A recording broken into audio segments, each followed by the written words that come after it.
everyone, Bubba Time Hopper here, and welcome back to the Walking Dead Randomizer Rewrite Series, here for episode 4.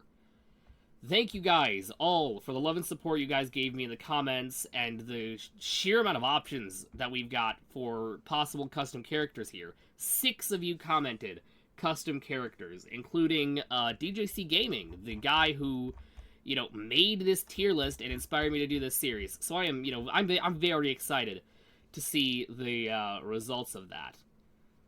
I have commented already and said that, any of the characters who don't get selected, they will have a chance again later if, the plot allows for it.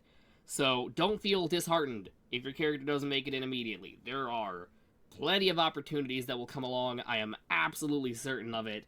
Just because of how insane this version of The Walking Dead is going to be, I'm sure there's going to be some crazy stuff that would happen that would allow for your characters to come in. I must say, though, I am surprised. I'm very surprised by the sheer... It's not number that really shocked me, I guess. It was just the unanimousness of it. Every single person voted in favor of adding 2 custom characters. I'd expected... there'd at least be like 1 or 2 who'd want, less deaths to come, or, would care more about these characters not dying than getting new ones. But no, you all wanted your OCs so badly that you don't care who dies. Either that or you just wanted death to happen like the original series anyway, which I guess is fair. Before we go on to the actual story of today's episode, we've got a couple of things we're going to need to do. The first of which is roll the 2 custom characters who will join our cast and become minor characters. Alright, so let us shuffle a few times, and let's see who our first character will be.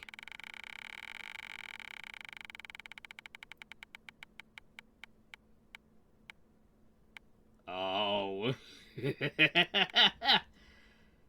We've got him! So, we've got the history teacher, who's actually quite a bit like me, but just older and smarter and cooler. I think he'll probably end up being one of Dale's friends, just because of the way he's been described to me. Let us shuffle and see who the second character is. I'm really interested to see who. Alright, here we go. No. No!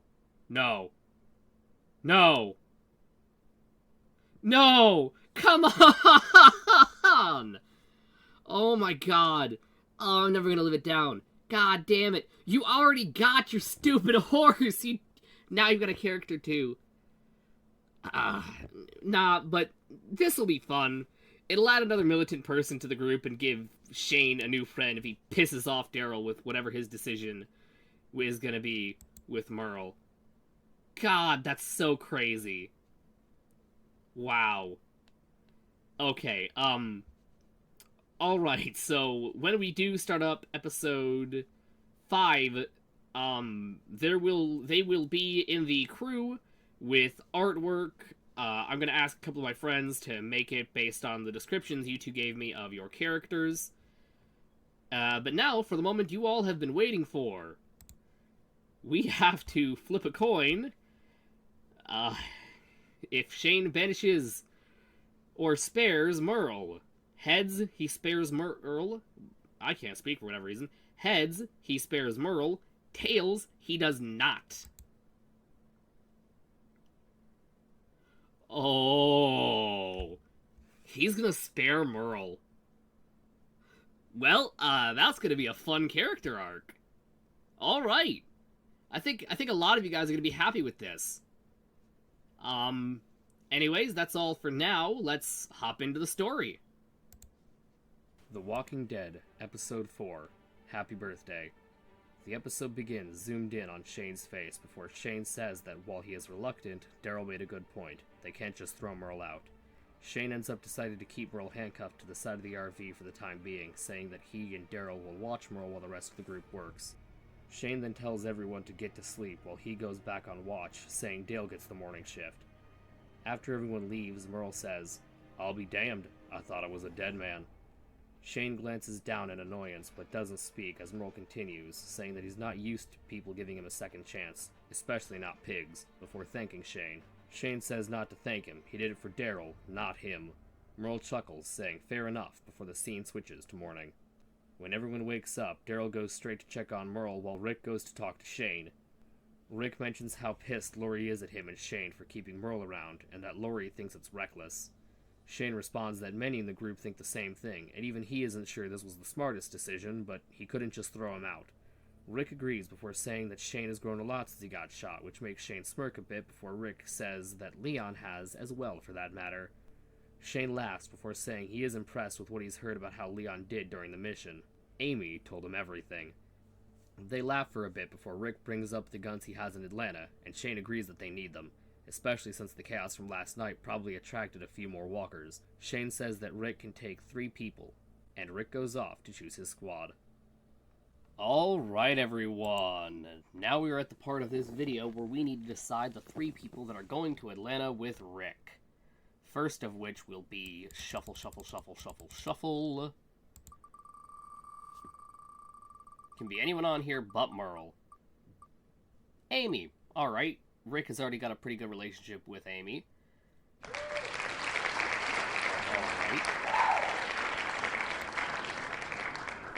Alright. Alrighty. Next character. Who is going with Rick other than him? Glenn! Another character who has a great relationship with Rick. Alright. That works. Sorry, I had to wait for the applause to end. The third and final character to go with Rick will be... Oh my god.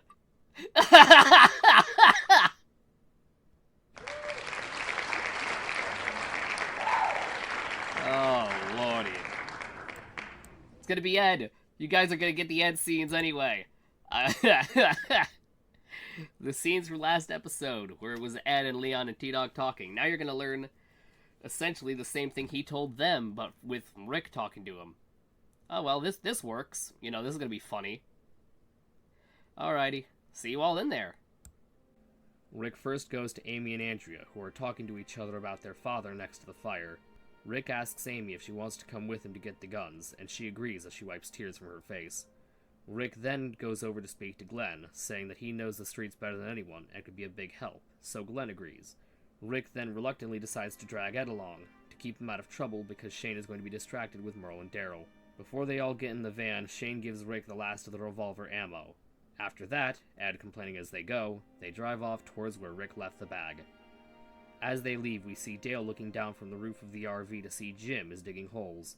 Dale walks over to Jim, trying to speak to him, but Jim just keeps digging.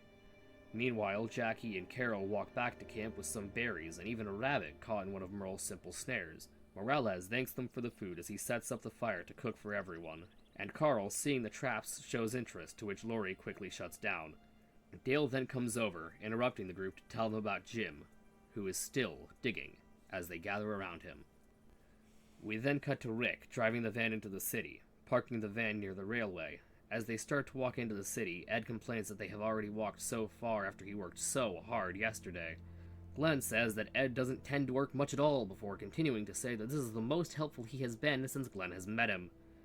As they travel around a corner, they see a somewhat large horde of walkers, so they dip through a few alleys before entering an office building. Back with the main group, Shane walks over to Jim as Carol had come and told him what had happened. As he gets there, he sees most of the group gathered around Jim, with Lori pestering him, telling him that he's scaring everyone, especially the kids.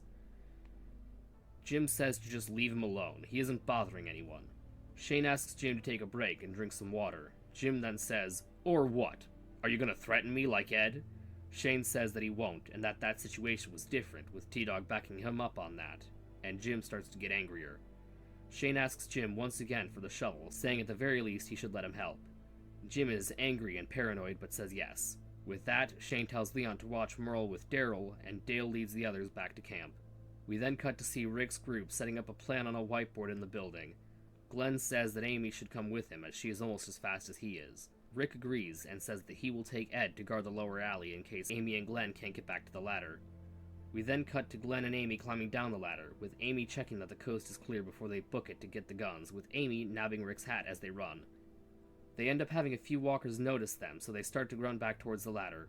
When they get to the alley, they see a teenager there. Glenn yells at the kid to climb the ladder as the walkers start to close in, but just as they start to climb, two men come in and start to kill the walkers.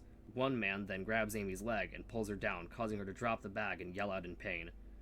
More walkers arrive as the two men take the bag and drive off, abandoning the teen just as Rick and Ed arrive to help. Glenn and Rick then slam the fence shut to block the walkers out as they all climb up the ladder, Ed forcing the teenager to come with them. Back at camp, Shane is digging next to Jim before he throws the shovel down, saying he is tired and needs a break. He offers his canteen to Jim as Jim finally sits down. Shane tries talking to Jim, asking him why they're digging and if he's alright. Jim starts to break down, saying he doesn't know why he's digging, he just had a dream that something would happen. He then starts telling Shane that the reason he survived is because he let his family die. He watched them get eaten, and did nothing. Shane feels both immense disgust and pity for Jim, but tries to comfort him nonetheless. Shane tells Jim that all he needs is rest, and if he wants, they can hold a ceremony for his family later. With that, Jim thanks Shane before walking past the elderly teacher, Mr. Strathmore, who's teaching Carl and the other kids at a table. Before reaching his tent, Jim says to Lori, Carol, and Miranda that they cannot let their kids out of their sight. Back with Rick's group, we see Ed yelling at Miguel, the teen, for taking the guns, saying that he'd come out here for nothing, before kicking Miguel, to which Rick shoves him off. Miguel is left gasping for air by the kick before he starts heaving, nearly puking as Glenn comes to comfort him. Amy then explains to Miguel their situation, and Glenn says that they have kids to protect. Rick then comes over and says that they only want to talk to his leader, to which Miguel reluctantly agrees. When they arrive, Guillermo, the leader of this group, and some of his men, the two who attacked Amy, come out, armed with large guns. Rick walks with Miguel next to him as Glenn stays back behind the wall to report this all to Shane if things go south. Rick tries to talk to Guillermo, telling him that the guns are his, and proposes a deal. Some of those guns in return for Miguel. Guillermo questions why he should trust them after they took Miguel, to which Amy says they never took him. They were being chased by walkers, and they told the boy to run, to which Miguel states is true.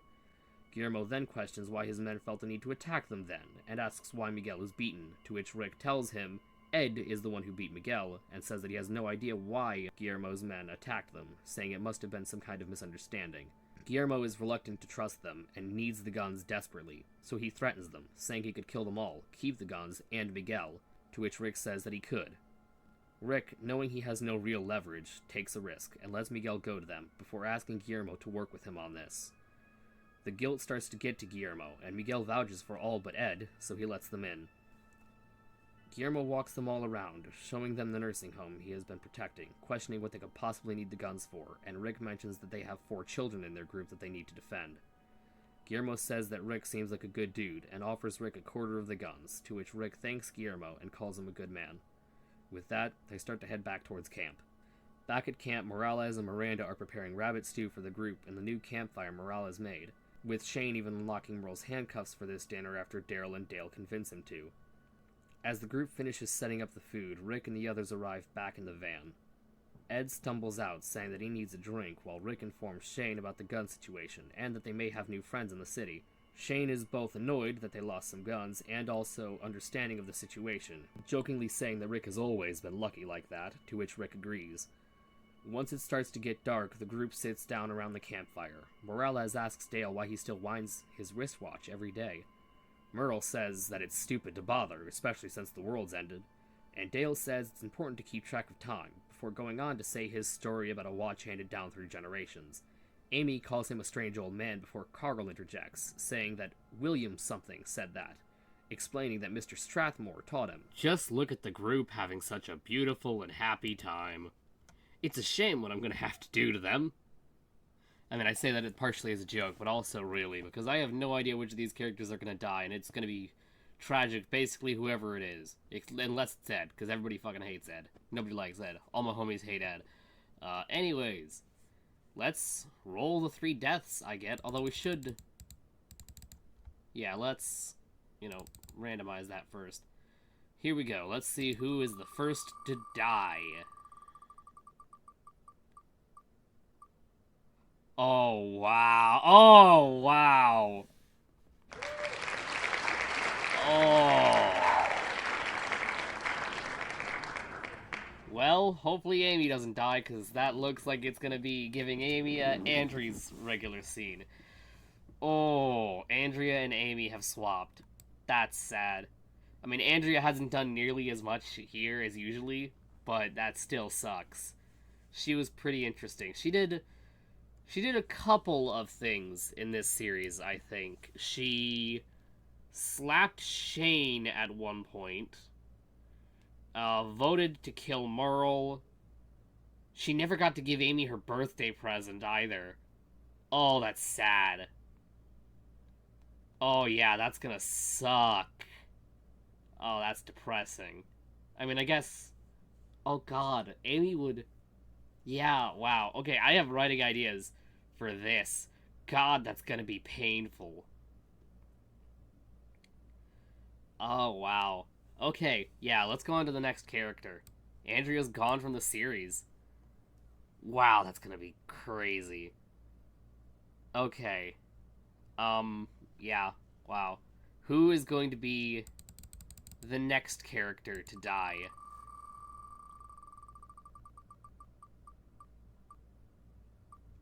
Oh my god, it was so close to Amy. Jackie! Okay, I'm gonna be fair. Jackie doesn't really have all that many deep connections with the group, even in canon, and here she has done almost nothing. I think I mentioned Jackie in this series maybe twice. Ever. So, yeah, her death doesn't really hurt me as the writer. Honestly, she's probably the easiest death I could think of. Now we have to get the final death. And we have a lot of characters who have done a lot in this series so far, and it could be really painful no matter what. So I guess here we go. Oh my god, who's it gonna be? Oh no! Oh wow! Wow! Oh, everyone, all of you are gonna be pissed. Dale says Rick has himself a smart kid as Andrea gets up to go to the bathroom. The group continues talking until Andrea leaves the bathroom, complaining about not having any toilet paper before she is bitten on the arm by a walker, screaming out in pain. Shane and the others jump into action with Amy shooting the walker that bit Andrea before holding her in her arms as the camp falls into complete chaos. Rick says that they need to get to the guns as he shoots one walker in the head and yells that everyone should get into the RV. As Jackie tries to run to the RV, she gets bitten in the neck before she's torn apart by the horde. Just after managing to get the last of the kids inside the RV, Lori is attacked by a walker, barely getting away because Leon shoots it. Glenn runs off towards the moving van before he too is attacked, barely throwing the walker off of himself before grabbing Morales and Miranda and pulling them into the back of the van and holding the doors tightly shut. Shane runs to try and reach the guns, almost getting bit before Merle pulls the walker off of him and tries to punch it, missing because another walker had knocked him off balance. Daryl comes in from here with the save and pulls Merle up as the three grab the guns and start to wipe out the walkers. A woman in military clothes even comes from the tree line to help kill the walkers with her short rifle, but by the time everything is calmed down, there are dozens of bodies. Jackie's corpse is bitten to shreds and Andrea is dying in her sister's arms. Andrea coughs and tries to reach into her pocket, handing Amy the locket given to her by Carol and says, "Happy birthday," before dying in her arms. The episode ends here. Hello everyone, and welcome to the end of this episode. I don't have nearly as much to say in this outro as I usually have to say in most of them. I need to put the deaths that happened this episode in. Yeah, Jackie and Andrea. Sorry. Not gonna put in the third because, well, I blurted out, and I'll get to that right now. Many of you may ask why I blurred out the person who's going to get Jim's death. Well, that is because we will not find out quite who it was that is going to have Jim's death in this episode until next episode. I will show that role's full scene in next episode when you guys discover who the person is that got Jim's death. And I'm going to post it just so that you guys can have some evidence that I didn't cheat this. Because I've posted all of my roles. I've shown all of my roles on these videos. Though I don't know why I would cheat the death I got, because you guys will probably, you'll see who it was, and you'll probably bash my head in harder than Negan did to Glenn. I'm screwed, basically. That's the gist of what I have to say in that regard. Anyways, that's it. I'd say like and subscribe if you're enjoying the series. Comment down below who you think will be getting the gym death, and tell me what you liked and disliked. I hope you guys all enjoyed, and I'll see you all next time. Bye-bye!